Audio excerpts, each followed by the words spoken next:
Bienvenue à Trentemous, un ancien village de pêcheurs niché sur les rives de la Loire, près de Nantes. Ici, la marine fait partie de l'âme du lieu. Autrefois, les marins d'eau douce y vivaient au rythme des marées, naviguant sur les gabarres pour transporter le sel, le vin ou le bois.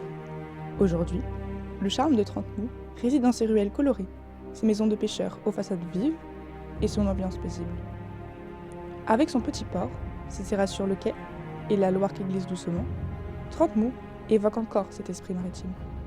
Un lieu où l'eau, la lumière et le vent racontent des histoires d'horizons lointains et de vie au bord de l'eau. Alors la ville a évolué car la population a changé. Parce que c'était un village où il y avait essentiellement des pêcheurs et des gens qui travaillaient sur le port et dans l'industrie, navale surtout. Et donc la population a rajeuni, c'est-à-dire que c'est 35, 45 maintenant, voire 50. Donc ça a évolué parce qu'il y a beaucoup d'enfants, il y a 2-3 enfants par famille. Donc ça a changé la population du village, puisqu'on doit être 1400 je crois dans le village.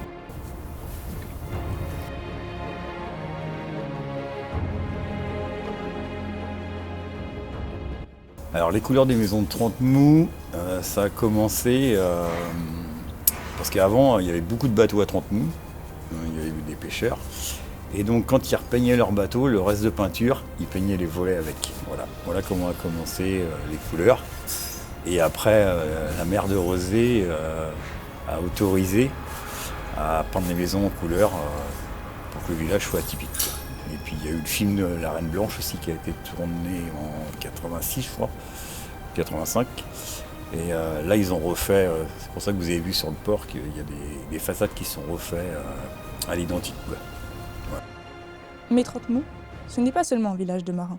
C'est aussi un lieu où les traditions et la modernité se croisent.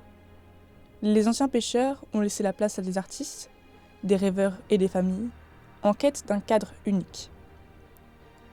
Les barques ont été remplacées par des péniches et des voiliers, mais l'âme maritime reste omniprésente. En flânant sur les quais, on devine encore le passé de chaque détail. Les cordages oubliés, les vieilles coques qui dorment sur les rives, et les récits des habitants, qui parlent encore des grandes crues ou les départs au lever du jour.